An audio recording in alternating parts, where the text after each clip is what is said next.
हो ना सर? कैसे हम सब लोग खैरियत से? गुज़िश्ता से व्यवस्था कोई सवाल? चैप्टर 2, 3, 5, 8 कोई सवाल? क्लियर है? आगे आ जाओ। असल में आपने पंखे चला लिए हैं ना, पंखे बंद करा दें तो क्या किया जाए? अगर आप ख़वातीन के लिए ये काम कर सकते हैं कोई बात नहीं, कभी कभी इस तरीके से करना पड़ जाता है। देखिए आपको वो इसी के बिल्कुल पास भेज रहे हैं, ये भी चल रहा है ना, ये चलवा दे यार।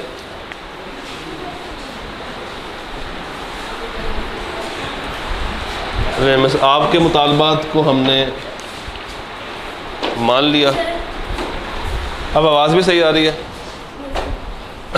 और अब एक पंखा भी बंद हो गया। और अब मेरा आपसे वही सवाल, चैप्टर 2, 3, 5, 8 से कोई सवाल? Any question from the topics we covered, we discussed? हाँ जी, कोई सवाल?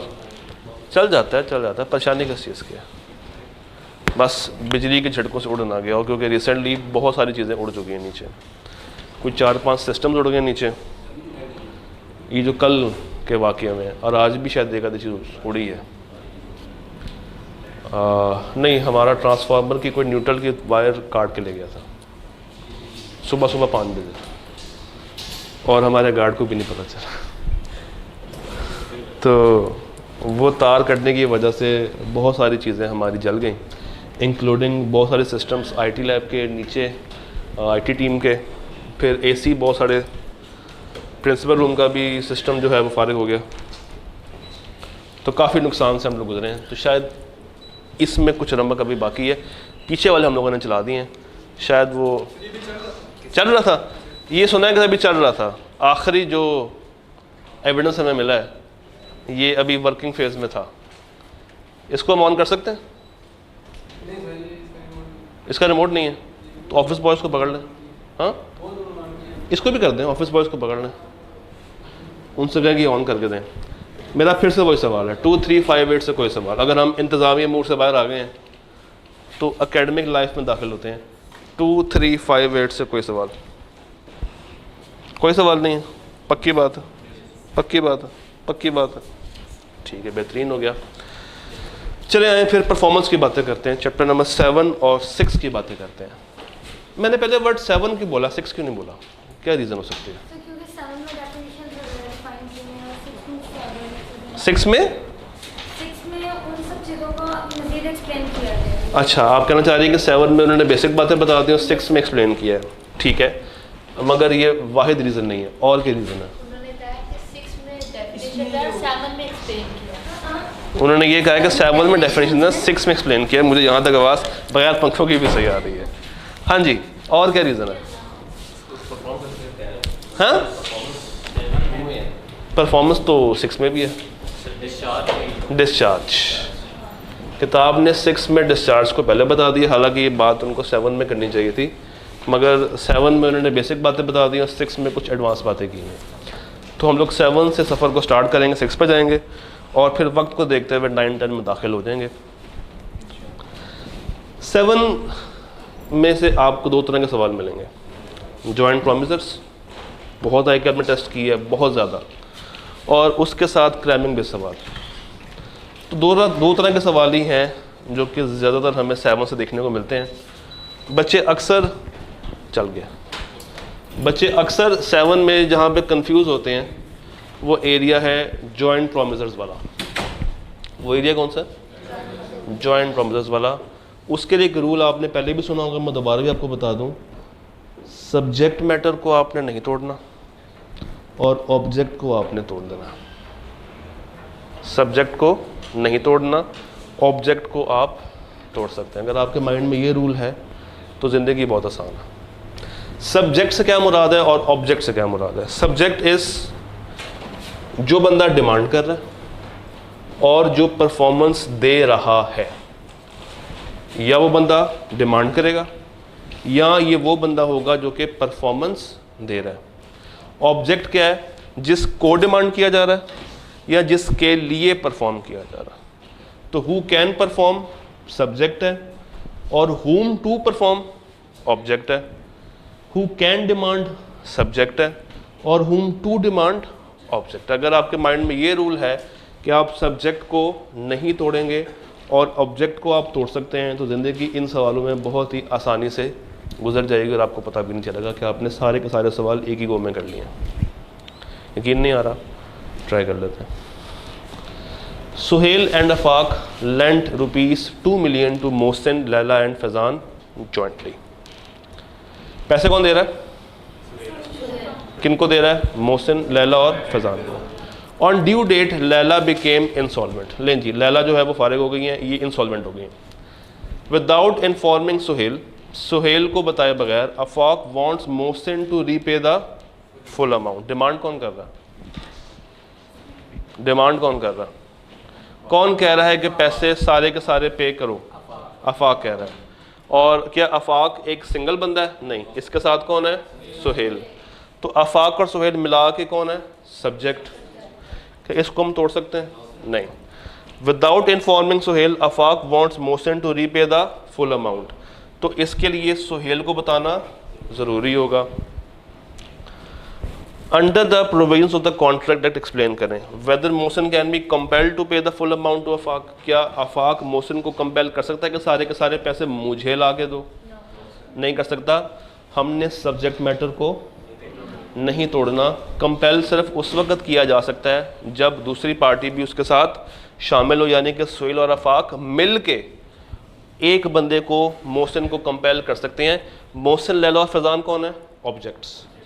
ये तोड़े जा सकते हैं, मगर सुहेल और अफाक तोड़े नहीं जा सकते। ये कौन है? सब्जेक्ट। ये कौन है? सब्जेक्ट।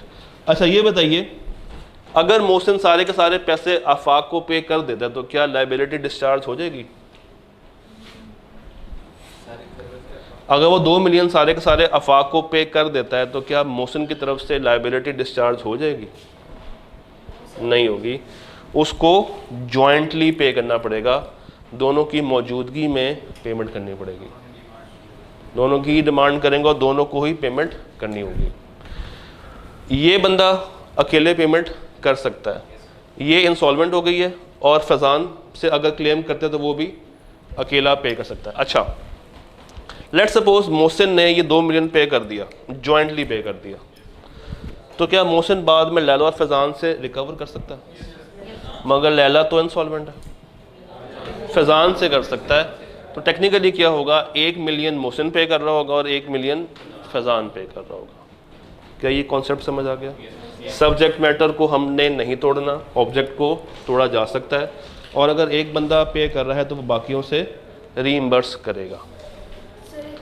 पूछें सर, जो अभी आपने आंसर दिया वो इसके पार्ट 2 का आंसर था। ठीक है सर, लेकिन यहाँ पर ये तो हम अजम्पशन ले रहे हैं ना कि उसने सुहेल और अफाक दोनों के होते हुए पेमेंट करनी थी। सर यहाँ से हम अजम्पशन नहीं ले रहे हैं, हम रूल बता रहे हैं कि जब आपको कंपेल किया जाए तो आपने दोनों को पैसे पे करने हैं, यानी कि दोनों की मौजूदगी में जाना है। नहीं, कोई इफ देन नहीं करना। ये रूल है कि जब आपने पेमेंट करनी है तो आपने सब्जेक्ट को नहीं तोड़ना, ये दोनों पार्टीज को आपने ब्रेक नहीं करना। अलबत्ता उन अकेले से डिमांड की जा सकती है। What rights are available to Mohsin if he repays the full amount? अगर वो फुल अमाउंट रीपे कर देता है अफाक को तो उसकी लायबिलिटी डिस्चार्ज नहीं होगी। वो कब होगी? जब वो सुहेल की मौजूदगी में पेमेंट कर रहा होगा। Am I clear? अगर दोनों डिमांड कर रहे हैं और दोनों की डिमांड करने के बाद वो जाए और दूसरी पार्टी मौजूद ना हो, चूँकि डिमांड दोनों ने इकट्ठे किया था, तब वो डिस्चार्ज है, तब वो डिस्चार्ज है। अच्छा जी, M promise to manufacture and deliver to Nasir remote control toy helicopters of agreed specifications in the first week of March. Nasir ने इन टर्न प्रॉमिस किया कि वो तुम्हें पूरी की पूरी पेमेंट कर देगा सेकेंड वीक ऑफ मार्च में। पहले किसने परफॉर्म करना है? फर्स्ट वीक में कौन कर रहा है? एम कर रहा है, और वो क्या करेगा? हेलीकॉप्टर टॉयज देगा। नेक्स्ट वीक में यानी कि सेकंड वीक में नासिर ने कहा कि मैं तुम्हें पेमेंट कर दूंगा। होता है ऐसा बिजनेस में कि आप उधार में माल लेते हैं और कुछ टाइम के बाद आप उसको क्लियर कर रहे होते हैं। एम ने टॉयज को डिलीवर नहीं किया, तो क्या एन को अपना वादा निभाना है? नहीं। जब एक पार्टी ने अपना वादा पूरा नहीं किया, अपनी ऑफर ऑफ परफॉर्मेंस नहीं दी, तो दूसरी पार्टी भी उसको निभाएगी नहीं। ये सवाल क्रैबिंग बेस्ड है। Time and place for performance जब स्पेसिफाई नहीं तो क्या होगा? रीजनेबल। रीजनेबल टाइम और रीजनेबल प्लेस, और अगर डिसाइडेड है तो फिर स्पेसिफिक टाइम और स्पेसिफाइड प्लेस। रेसिप्रोकल प्रॉमिस के अंदर ऑर्डर ऑफ परफॉर्मेंस क्या होता है? क्या होता है? अगर तो आपने ऑर्डर डिसाइड कर दिया है, एक्सप्रेसली फिक्स कर दिया है, तो उसी ऑर्डर में होगा। और अगर ऑर्डर फिक्स नहीं किया तो जिस तरह नॉर्मल कोर्स ऑफ बिजनेस में होता है उस तरीके से हम उसको लेके चलेंगे। Effect of release by promisee of one of the joint promisors, ये कौन सा कॉन्सेप्ट था? जब एक प्रोमिसी को जॉइंट प्रोमिसर रिलीज कर दे, आप तीनों ने मिलकर मेरे पैसे देने थे, मैंने आपसे कहा कि मिस आप मेरे पैसे ना दें, आपको साइड पे करने से ये दोनों रिलीज नहीं हुई, प्लस आपको मैंने रिलीज किया, इन्होंने रिलीज नहीं किया, तो ये बाद में आपसे रिकवर कर सकते। ये पॉइंट ICAP ने बहुत दफ़ा सिनेरियोज में भी टेस्ट कर रखा है, इसको दोबारा भी देखेंगे हम लोग। बी बोरोड ₹1 million फ्रॉम हातिम एंड ताहिर जॉइंटली। पैसे कौन दे रहा है? हातिम और ताहिर। किसको दे रहे हैं? बिन्यामीन को। And promise to repay the amount on यकम मार्च। आपने बताना है कि इन तीनों पार्ट्स में क्या होगा। Both Hatim and Tahir are alive on due date, तो क्या वो दोनों मिलके डिमांड करेंगे? दोनों मिलके डिमांड करेंगे। सब्जेक्ट क्या है? हातिम और Tahir. Hatim dies before due date, फिर क्या होगा? एक के लीगल वारसान और एक खुद मगर जॉइंटली। और both Hatim and Tahir die before due date, तो दोनों के लीगल वारसान मगर जॉइंटली। इस कॉन्सेप्ट का नाम क्या है? इसका एक नाम है डेवोल्यूशन ऑफ जॉइंट राइट्स। इन चारों सवालों में कोई मसला? मजे की बात बताऊं, अगर आपको ये चारों सवाल आ गए हैं ना तो बार बार आप इसी की रेपिटेशन होनी है। तो अभी अगर कोई मसला है तो पूछ लें। इन चारों सवालों को एक दफ़ा देख लें क्विकली और मुझे बताएं if you have any question.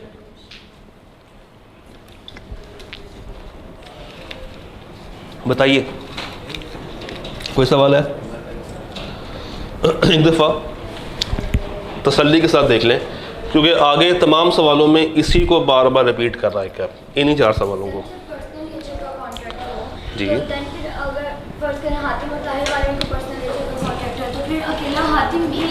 फिर लीगल वारसान तो वो पूरा नहीं करेंगे, तो वो फिर जो पार्टी बच गई है वही पूरा करेगी। 2 सिंगर्स को गाने के लिए बुलाया था, एक सिंगर की डेथ हो गई है, तो फिर कॉन्ट्रैक्ट हमें ख़त्म करना पड़ेगा, फिर कॉन्ट्रैक्ट इम्पॉसिबल हो जाएगा। हाँ जी, इन 4 सवालों में कोई मसला? इन 4 सवालों में कोई problem? Done. Saima and Nishat jointly own many exotic sets of bridal jewelry. Nagin borrowed a set from them for her wedding and agreed to return it after the wedding. In the absence of any agreement between them, to whom should Nagin return the jewelry? किसी एक को भी कर सकते हैं क्योंकि absence है agreement। अच्छा, और मेरा आपसे सवाल क्या है, सब्जेक्ट कौन है, साइमा निशात या नगीन? साइमा निशात सब्जेक्ट है। Are you sure? क्या पूरे सवाल में लिखा हुआ है कि वो डिमांड कर रही हैं? क्या पूरा सवाल कहीं कह रहा है कि वो डिमांड कर रही हैं? नहीं। परफॉर्मेंस कौन दे रहा है? नगीन। तो नगीन को हम नहीं तोड़ सकते। नगीन कौन है? सब्जेक्ट। ऑब्जेक्ट कौन बन गया? साइमा और निशात। तो अगर किसी एक को भी जाकर दे दे तो उसके लिए कोई मसला नहीं है, उसने अपनी परफॉर्मेंस एग्जीक्यूट कर दी। अगेन सब्जेक्ट और ऑब्जेक्ट का आपको ख्याल रखना पड़ेगा। What do you understand by the term reciprocal promise? Discuss the rules related to the order of performance. अब ये सवाल रिपीट कर गया है क्या, ऑर्डर ऑफ परफॉर्मेंस वाला। हाँ, ऐड क्या किया, definition of reciprocal promise, same सवाल आया हुआ, बिल्कुल सेम सवाल आया हुआ। Baqir and Qurban, B and Q jointly borrowed a sum of ₹6 lakh from Atif and Saleem. पैसे कौन दे रहा है, किसको दे रहे हैं, बाकिर और कुर्बान को। In the light of the provisions of the contract act 1872 रोशनी डाल के बताएं, on the date of payment Baqir paid ₹6 lakh to Atif which he accepted. Are Baqir and Qurban discharge from the liability?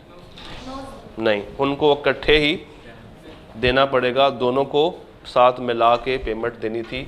अगर आप एक बंदे को पेमेंट दे रहे हैं, सब्जेक्ट कौन था, आतिफ और सलीम, सब्जेक्ट को आपने नहीं तोड़ना, तो ये डिस्चार्ज नहीं होगा। On the due date Baqir and Qurban defaulted in making the payment, Salim without informing Atif filed a suit against Baqir and Qurban for the recovery. ये भाई अकेले जाके केस में चले गए, तो क्या ये अकेले जा सकते हैं? नहीं, यहाँ पे भी आपने सब्जेक्ट को नहीं तोड़ना था। अगर उसने केस करना है तो आपस में दोनों साथ जाएंगे और फिर बाकिर और कुर्बान के खिलाफ केस कर रहे होंगे। अगेन सब्जेक्ट को नहीं तोड़ना, ऑब्जेक्ट को तोड़ा जा सकता है। ऊपर वाला सवाल जरा ट्राई करेंगे, ट्राई करें। फ़हीम, सलीम, जमील,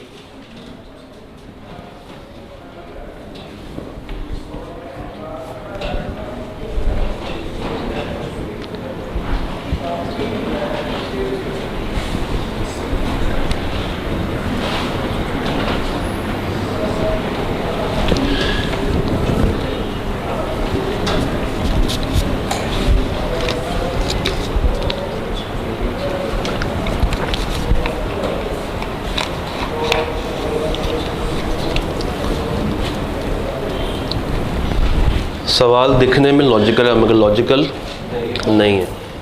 सवाल क्या कह रहा है, what would be the rights and liabilities of joint promisors. ये किताब से स्ट्रेट फॉरवर्ड रटा है। फिर अगर एक बंदे को रिलीज कर दिया जाए तो क्या होगा, जो अभी हमने बातें डिस्कस की हैं।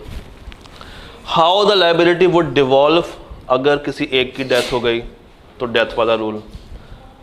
तो अगर आपने कुछ सवालों को हाथ से लिखा हो तो ये सवाल को अटेम्प्ट करना बहुत ही ज़्यादा आसान है। कोई मसला, कोई परेशानी? अच्छा, explain the 5 rules regarding the performance of reciprocal performance. तीसरी दफ़ा पूछा है ये, तीसरी दफ़ा पूछा। अच्छा, जिसके अलावा हमारे पास 3 सवाल और हैं। गोल्डन फूड्स को देखते हैं, ये क्या करने जा रहे हैं। Golden Foods agree to supply 2500 cans to RGS. According to the agreement, the date of delivery was 31 August. However, on the due date GF refused to supply the cans. उसने कहा मुझे cans सप्लाई नहीं करने। बताइए, discuss करें rights of RGS in the above situation, assuming that time was essence of contract. हाँ जी, मुझे सबसे पहले ये बताइए, डिलीवर किसने करने हैं? गोल्डन फूड्स ने करने, किसको करने? ठीक है, आपने ये आइडेंटिफाई कर लिया कि सप्लायर कौन है और देने वो किसको जा रहा है। अगला सवाल, अगर एक पार्टी ने टाइम एसेंस किया हो, टाइम फिक्स किया हो और उस डेट पे उस टाइम पे वो चीज़ सप्लाई ना हो रही हो, तो एग्रीव्ड पार्टी के पास क्या राइट होता है? राइट क्या होता है? राइट क्या होता है? डैमेजेस के लिए जा सकता है। क्या उसके लिए ये कॉन्ट्रैक्ट वॉइडेबल होगा? उसके लिए वॉइडेबल है। वॉइडेबल से मुराद क्या है कि वो उसको वैलिड भी बना सकता है और उसको वॉइड भी बना सकता है। अगर तो वो उसको वॉइड बना रहा है तो क्या वो उससे कंपनसेशन और डैमेजेस चार्ज करेगा? करेगा।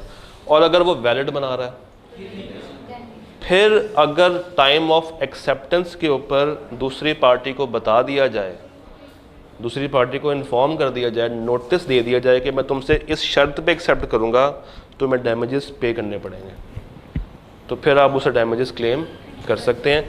और अगर आपने उसके गोश गुजार नहीं किया डैमेजेस वाली बात, तो फिर at the time of acceptance कोई डैमेज उससे नहीं लिया जाएगा।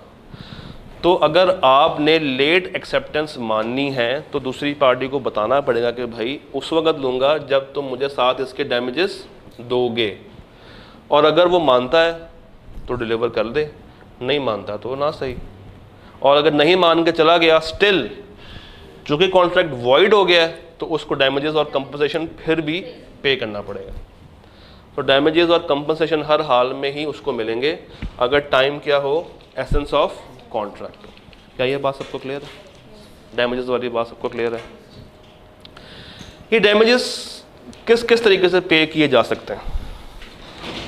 कैश में, कैश में वो कहे कि यार ये सामान था लेट्स सपोज ₹5000 का, तो मैं तुमसे उस वक्त लूँगा जब तुम मुझे 500 रुपया बतौर डैमेज दोगे, तो 500 रुपया उससे ले लें और उसको 5000 रुपया पे कर दें, कहानी ख़त्म हो गई। क्या कोई और तरीकाकार भी है? वो चीज़ एक्स्ट्रा मांग सकता है कि नहीं। 500 आपने उससे लिया, 5000 रुपया आपने अपनी जेब से निकाल दिया। क्या इसकी कोई और एंट्री हम लोग बना सकते हैं? डिस्काउंट। हम ये भी कह सकते हैं कि भाई अब मैं तुमसे ये चीज़ 5000 रुपये की नहीं लूँगा, 4500 की लूँगा, देना तो दे दो, नहीं तो जाओ। आप उससे 500 ले लें या उसको 500 कम दें, बात तो वही है, बात तो वही है। तो damages can be claimed in cash, या आप उससे डिस्काउंट के थ्रू भी क्लेम कर सकते हैं। क्या ये बात सबको क्लियर है? ICAP ने डिस्काउंट वाली बात रिसेंट अटेम्प्ट में आके टेस्ट की थी। ये सवाल करें ज़रा मोहसिन, जलील, मुनाफ और मुस्लिम गला, सोचे इसमें क्या करना है। ये सवाल क्या टारगेट कर रहा है?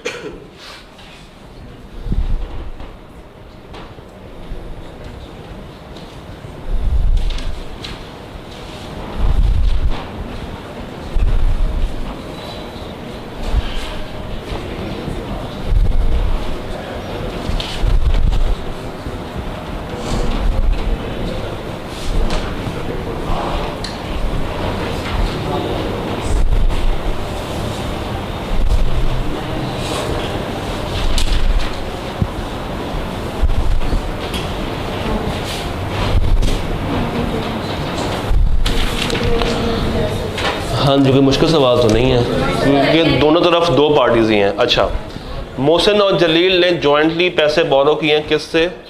डबल एम से। डबल एम से मुराद मुस्लिम और मुनाफ। वहाँ पे कौन है? MJ, यहाँ पे कौन है? Double M. On due date M and J defaulted in making the payment. क्या मतलब? उन्होंने पेमेंट ड्यू डेट पे नहीं दी। Munaf without Muslim's knowledge filed a suit against Mohsin and Jalil. ये वही सवाल जो कि पीछे भी करके आए। इसमें सब्जेक्ट कौन है? मुस्लिम और मुनाफ। तो इस केस में अगर आपने केस करना है, अगर आपने सू करना है दोनों पार्टीज़ को, तो आपको कंबाइन केस करना पड़ेगा। इंडिविजुअल बेसिस के ऊपर आप केस नहीं कर सकते। यहाँ पे अगर केस करना है तो दोनों को मिल के केस करना पड़ेगा। सिंगल बंदा अगर केस कर रहा है तो कोर्ट उसकी बात नहीं सुनने वाली। ओके, तो ऊपर वाला सवाल भी देख लें, ट्राई करें।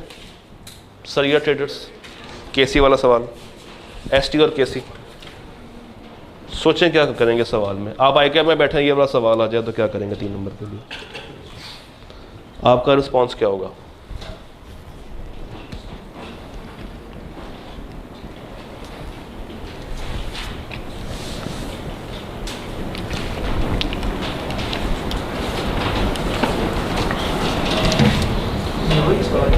क्या?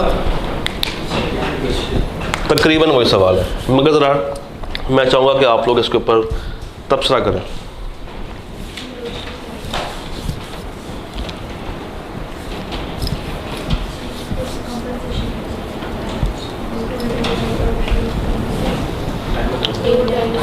अब अगेन टाइम क्या है?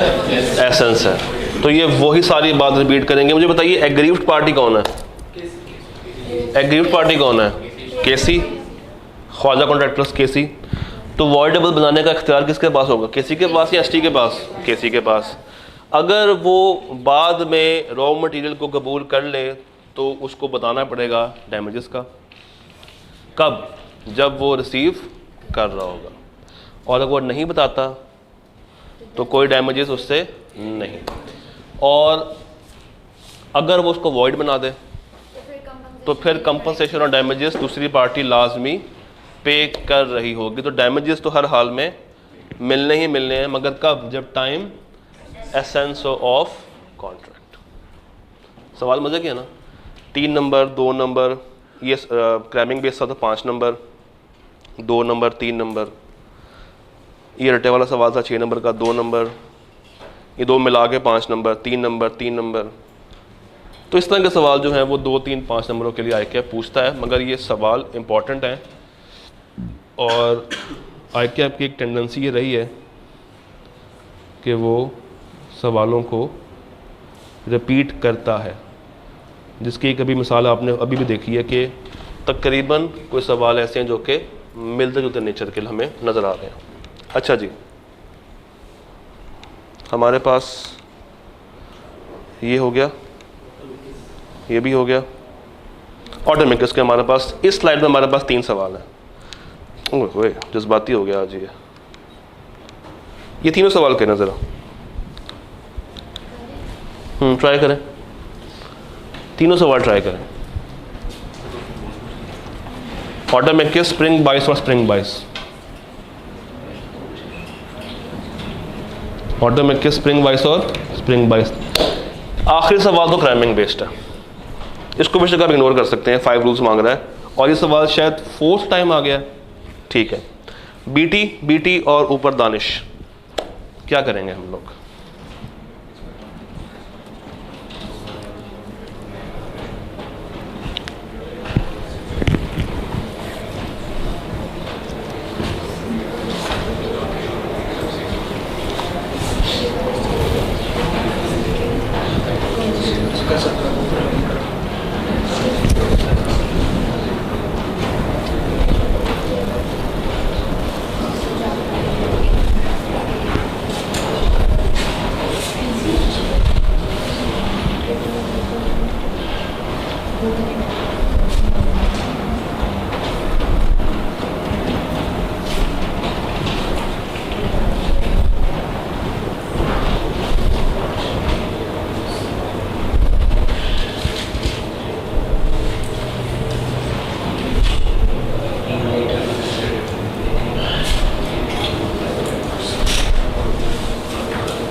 हाँ जी, क्या आखिरी फैसला आपका?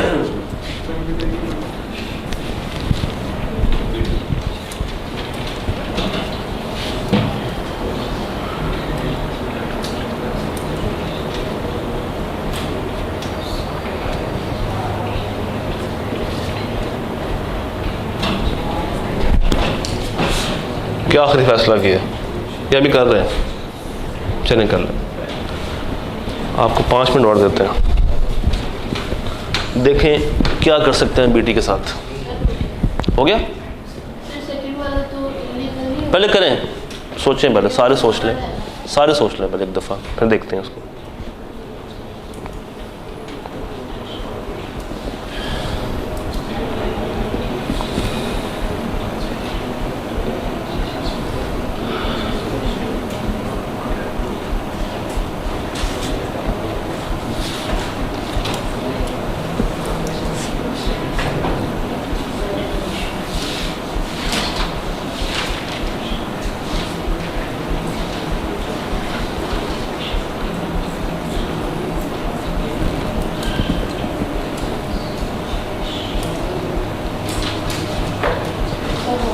हो गया?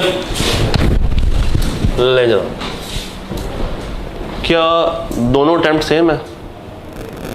स्प्रिंग बाइस और स्प्रिंग बाइस। सर मार्क्स को ऐड कीजिएगा। 2 4 6, 3 और 6 12, 12 नंबर अकलौते चैप्टर में से 12 नंबर की टेस्टिंग है। In November 2021 Farhan, Numan and Salman ने एक होटल खोला, कहाँ पे? सवात में। For the day to day operation of the hotel they jointly borrowed 6 lakh from Danish. क्या दानिश जो कि लोन जिसने दिया है, can Danish recover the loan only from Numan? कर सकता है। सब्जेक्ट कौन है? दानिश। डिमांड कौन कर रहा है? दानिश। तो ये बन गया सब्जेक्ट। और ऑब्जेक्ट कौन है? ये तीन, फरहान, नुमान और सलमान। तो अगर वो चाहे तो खाली नुमान से रिकवर कर सकता है। Can Danish recover the loan if Farhan, Numan and Salman die before the due date? किससे? Legal.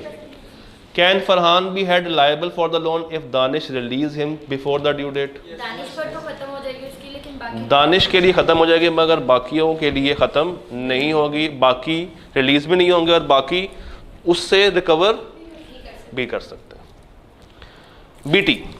BT is engaged in the business of import, purchase and supply of electronic items. During the year, BT entered into the following contract. BT agreed to supply 500 electric ovens to IL. The ovens were to be manufactured by AB. तो AB से सामान लेके BT ने किसको देना था? IL को। जहाँ से सामान लेना था, AB failed to supply the ovens to BT on time, due to which BT was unable to deliver the ovens to IL. Supplier ने दिए नहीं तो वो आगे कैसे दे? Evaluate करें BT's position in the given situation. क्या होगा? अगर पीटी ने एबी को पहले से बताया होता कि मैंने आईएल को दे देना है, देन वो एबी लायबल होती उसे कंपनसेट करने के लिए, लेकिन उसने बताया ही नहीं था कि मैंने आईएल को, उसने कोई जिक्र नहीं किया था, तो एबी कोई डैमेजेस उसको पे नहीं करेगा। और अगर बीटी ने आईएल को सप्लाई करने थे और उसको पीछे से माल नहीं मिला, तो क्या मैं इसको सुपर विनिंग इम्पॉसिबिलिटी बना सकता हूँ? है क्या ये सुपर विनिंग इम्पॉसिबिलिटी है? किसी और से लेकर दे दे, किसी और से लेकर दे दे, अनलेस कि वो स्पेसिफिकली एग्री ना हुआ हो कि मुझे इसी प्रोडक्ट के, इसी प्राइस रेंज के यही वाले ओवंस चाहिए, जो कि सवाल ने हमें नहीं बताया। तो अगर आपका सप्लायर आपको सामान नहीं दे रहा, तो आप मार्केट से परचेज़ करके आगे दे दें और अपने सप्लायर से ऑर्डिनरी डैमेज क्लेम कर लें। और अगर उसको पता हो तो फिर आप उससे ऑर्डिनरी के साथ साथ स्पेशल भी क्लेम कर सकते हैं। तो 6-7 के साथ आपको अक्सर 9 का एक मेल जोल नज़र आएगा। BT agreed to supply 250 rice cookers to FC against an advance payment of ₹5 lakh. पैसे उन्होंने पहले ले लिए। BT स्पेसिफाइड, अब यहाँ पे चीज़ स्पेसिफाई हो गई है, that the rice cookers would either be imported और स्मगल्ड फ्रॉम कोरिया। डिस्कस करें क्या स्टेटस ऑफ कॉन्ट्रैक्ट। अगर वो स्मगल करके दे रहा है तो वॉइड है, और अगर वो इम्पोर्ट करके दे रहा है तो फिर सही है। और अगर ये इकट्ठा कॉन्ट्रैक्ट हो तो देखना है कि पहले क्या हो रहा है, पहले क्या हो रहा है। अगर तो पहले स्मगल होके हो रहा है तो फिर पूरा का पूरा वॉइड है, और अगर पहले इंपोर्ट है बाद में स्मगल हो रहा है तो जितना इंपोर्ट किया हुआ है वो वैलिड है और बाद वाला वॉइड। डन? पक्की बात है। वो करेगा इनमें से एक ही, बट मैंने आपको पूरी बात बता दी कि अगर ये कंबाइन होता तो क्या होता। ठीक है जी, कहानी हमें समझ आई है। काम करते हैं, ऑटम 22 पे चलते हैं। 1 मिनट जल्दी से ऑटम 22 को देख लें कि ऑटम 22 में उसने क्या पूछा है। क्या आपको स्क्रीन पे शो हो रहा है ऑटम 22? अच्छा जी, नेगोशिएबल ये तो हमने कल कर लिए थे। और गैंडी ये 6 का सवाल है।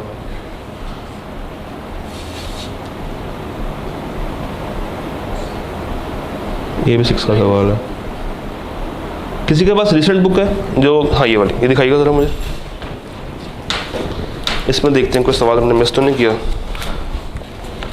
यार किताब का क्या हाल किया हुआ आपने, इतनी ख़राब। पढ़ते बहुत होंगे। ऑटम बाइट्स में 2 सवाल हैं सर हमारे पास, काजिम और 9 और 10 भी, ये पकड़िएगा, 9 और 10 भी देखते हैं। ये 9 आ गया मेरे पास, काजिम और ज़ैनब की कहानी। ज़रा पढ़ें क्या हो रहा है, ये आप लोगों ने करना, क्योंकि ये सारे सवालों का एक मिक्सचर है जो कि अभी तक हम करके आए हैं, सबको कंबाइन करके आए कि आपने एक सवाल बनाया हुआ। देखें ज़रा क्या हो रहा है। 4 और 5 9 नंबर का एक ही सवाल है।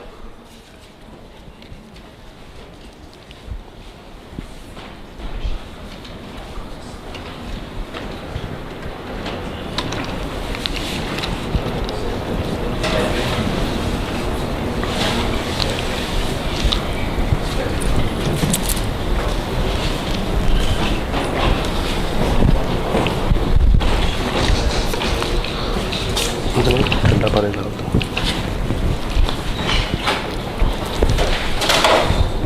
वो जज्बाती आपने तो, हाँ जी, इस सवाल में काफ़ी बच्चे एग्ज़ाम हॉल में चीखे थे, परेशान हो गए थे।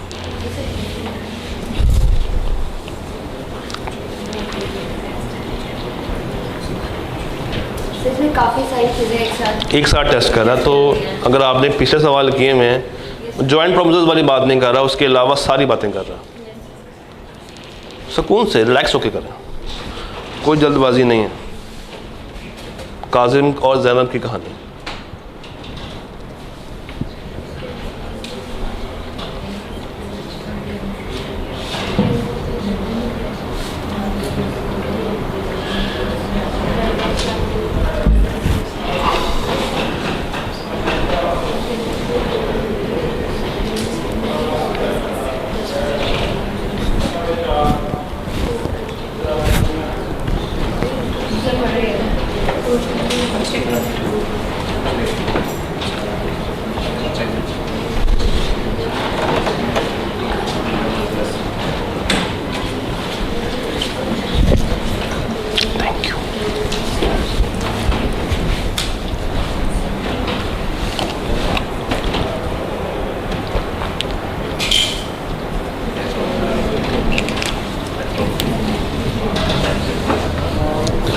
अच्छा, आपको टिप दे देता हूँ, जब भी एग्ज़ाम में इतना बड़ा सवाल आए ना, तो कोशिश क्या करें उसको पार्ट्स में डिवाइड कर लें। रिक्वायरमेंट क्या है, डिस्कस करें whether Kazim is justified, also discuss Zainab's position अगर काजिम उसको डिलीवर नहीं करता।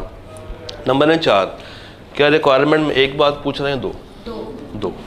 पहली बात तो ये हमें पता चल गई कि ये एक सवाल नहीं है, ये 2 सवाल है। एक तरफ वो आपसे काजिम की बात पूछ रहा है और एक तरफ आपसे ज़ैनब की बात पूछ रहा है। Kazim agreed to supply 5 lakh cotton fabric rolls of a specific design to Zainab's workshop on 4 तारीख बिटवीन 10 से 9। क्या इतनी लाइन में कोई मसला है? No sir. ठीक है, यानी कि लाइन में दोबारा पढ़ने की ज़रूरत नहीं है। Zainab inform Kazim that she requires the roll urgently as she has to cater her orders.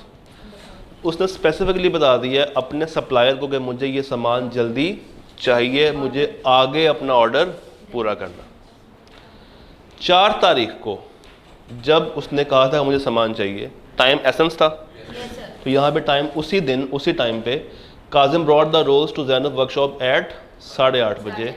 10 और 9 के बीच में ये टाइम आता है, यानी कि ये बात भी यहाँ तक हमें क्लियर हो गई, यहाँ तक भी कोई मसला नहीं है। And asked her to take delivery quickly as he was in a rush to make another delivery before 9 PM in the nearby locality। उसने कहा कि भाई मैं सामान तुम्हारा ले आया हूँ, ज़रा जल्दी से इसको रिसीव कर लो, मुझे आगे भी सामान डिलीवर करने जाना है। ठीक है, जस्टिफाइड है, वो एक सप्लायर है, वो कह रहा है कि भाई सामान रिसीव कर लो, मैं तुम्हारा सामान ले आया हूँ। Zainab wanted to check one roll from each of the 1000 boxes to ensure that they are of the same design which she has। Zainab का राइट है, ज़ैनब का राइट है, मगर 1000 रोल्स चेक करना भी एक नाइंसाफ़ी तो है। एक नहीं है, 2 नहीं है, 3 नहीं है, 100 नहीं है, 500 नहीं है, 1000 रोल्स चेक करना। 1000 rolls, 1 roll from each of the 1000 boxes, तो 1000 हो गए। अच्छा, काजिम ने थ्रेट किया ज़ैनब को कि भाई अगर तुमने ये सामान मेरे से रिसीव नहीं किया, मुझे जेरन बना के नहीं दिया अगले 10 मिनटों में, तो मैं तुम्हें ये रोज़ डिलीवर नहीं करूँगा और मैं ये अपना ट्रक लेके चला जाऊँगा दूसरा ऑर्डर देने, फिर ढूंढती रहना। डिस्कस करें whether Kazim is justified in his contention. क्या काजिम ने सही किया?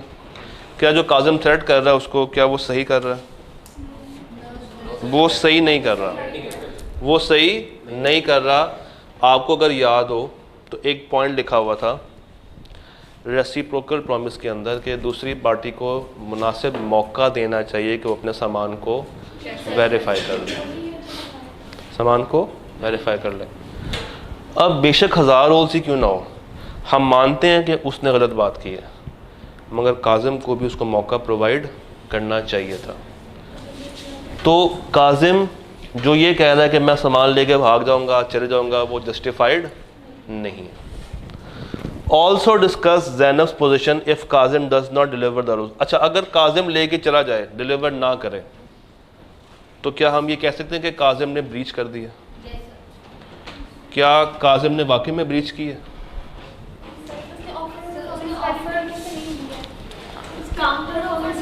काउंटर ऑफर तो यहाँ पे हो ही नहीं रही है। उसने ऑफर ऑफ परफॉर्मेंस देने तो आ गया था, सामान तो वो ले आया था, मगर डिलीवरी करके नहीं किया, और उसको पता था कि अगली पार्टी को ऑर्डर्स अर्जेंटली चाहिए, तो इनडायरेक्टली वो उसकी उस पोजीशन का फ़ायदा उठा रहा कि इसको ऑर्डर्स जल्दी चाहिए भी, तो ठीक है मेरे पास टाइम कम, मैं बस सामान रिसीव करने वाली करो, अदरवाइज़ मैं जा रहा हूँ। तो अगर काजिम ने रोल्स को डिलीवर नहीं किया तो ज़रा सोच के बताइए ज़ैनब क्या एग्रीव्ड पार्टी बनती है या नहीं बनती? बनती है। ज़ैनब एग्रीव्ड पार्टी बनती है, बिल्कुल बनती है, और ये उसके मुताबिक उसको वॉइडेबल और अगेन वैलिड और वॉइड का इख्तियार किसके पास होगा? ज़ैनब के पास। Assume that in a Kazim brought the cotton fabric rolls for delivery on 5 तारीख। आना कब था? 4 को। कब आया? 5 को। टाइम एसेंस था? टाइम एसेंस था ना, 4 तारीख थी। उसने अगले दिन सुबह 10:30 बजे सामान लेके पहुंच गया, but Zainab refuse to take the delivery. ठीक है, ज़ैनब का राइट है। हाउएवर ज़ैनब ने ऑफ़र की कि अगर वो उसको स्पेशल डिस्काउंट दे दे 20% का, तो फिर मैं सामान तुमसे ले लेती हूँ। ये वही बात हो गई है डैमेज वाली। या आप उससे कैश में ले लें या आप अपने सामान में डिस्काउंट करवा लें। अच्छा, रिफ्यूज़ टू गिव काजिम, अगर काजिम रिफ्यूज़ कर देता है डिस्काउंट देना और सू कर देता है ज़ैनब को फॉर ब्रीच ऑफ कॉन्ट्रैक्ट, क्या वो सू कर सकता है? नहीं, उसने खुद टाइम को फॉलो नहीं किया। असल कसूरवार कौन है? काजिम।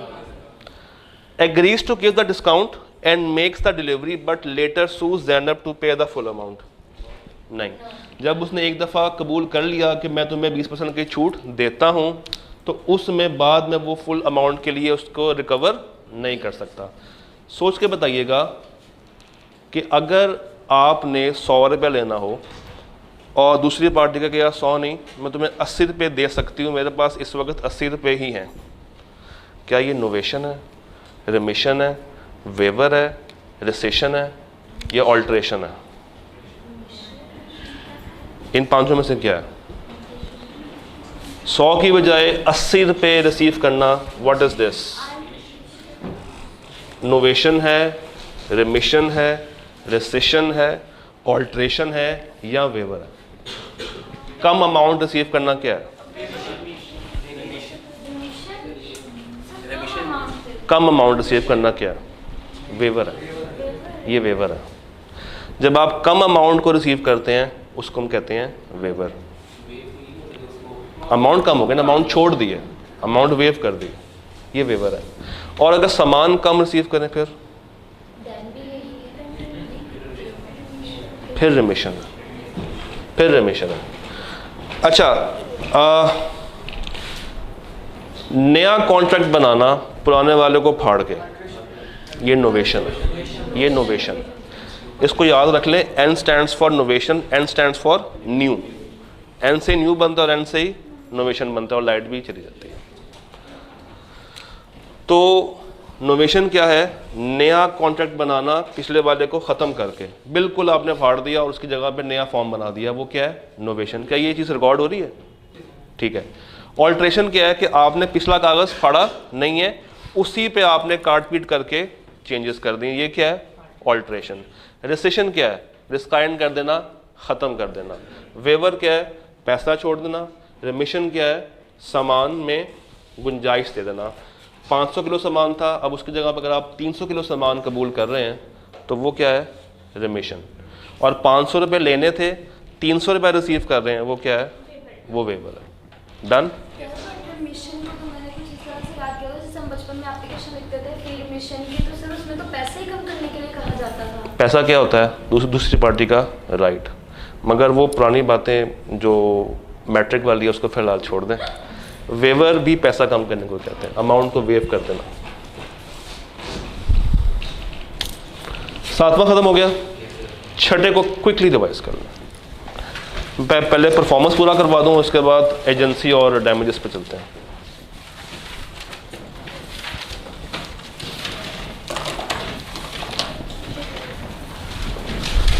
अच्छा, ये जो सवाल है ना काजिम वाला, ये आपने लिख के करना लाजमी। और पीछे से आप कोई भी, वो जो सवाल थे सुहेल, बिन्यामीन, मुस्लिम, मनाफ, उसमें से अगर आप कोई से भी 2-3 कर लेंगे सफिशेंट, क्योंकि बात है बार बार वो रिपीट ही कर रहा है, तो उसमें से कोई से भी कर लें। और मगर ये सवाल आपने लाजमी करना है, मुनाफ वाला। और रिसेंटली क्या है इसमें से आया? रेसिप्रोकल। तो उसके आने के चांसेस कम है, और चांसेस ज़्यादा किसके हो गए हैं? जॉइंट प्रोमिसर्स के।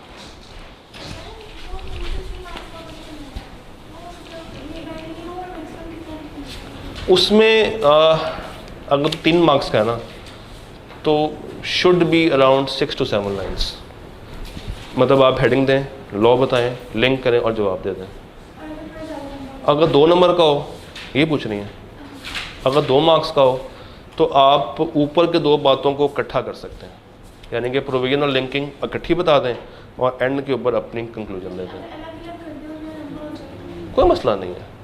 लॉ के पेपर में कम और ज़्यादा में हमेशा ज़्यादा लिख कर आए, ताकि आपको बाद में परेशानी ना हो कि मैंने कोई चीज़ छोड़ दी, क्योंकि इसमें हमको बहुत सफिशेंट टाइम मिलता है। इसमें आपने कोई अपनी तरफ से राइटिंग तो करनी नहीं, जिस तरह MFA में होती है, जिस तरह ऑडिट में होती है। बी लॉ का पेपर है, जो बात किताब में लिखी हुई है, जो बात है उसको आपने वही लिख देनी है। तो इसमें टाइम का मसला नहीं होता, आपने अपनी तरफ से एग्जामिनर को सारी बातें कन्वे करके आनी है। डन। कोई मसला नहीं है, आवाज़ भी कर सकते हैं। इवन अगर आप लोग चाहें तो बुलेट्स बना के भी आंसर कर सकते हैं, मगर वो कब? जब मार्क्स 2 या 3 हो। बट जब मार्क्स 4 और से ज़्यादा के हों तो फिर बुलेट्स पे ना जाएं, फिर उसको पैराग्राफ और हेडिंग की फॉर्म में अटैम्प्ट करें। डन। 6 रिवाइज करना, आपके पास 10 मिनट है। हाँ, हेडिंग दें, मगर उसको मार्कर से ना दें, लिख दें, नीचे एक लाइन लगा दें। मार्कर का यूज़ करना एक है, मना भी नहीं करता और उसको अच्छा भी नहीं लगता। वो कहता है बच्चा टाइम ज़ाया कर रहा है अपना।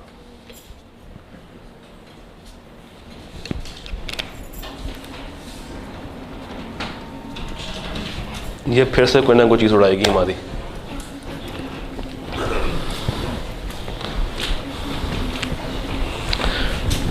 ठीक है, एक पार्ट खत्म करते हैं यहाँ पे।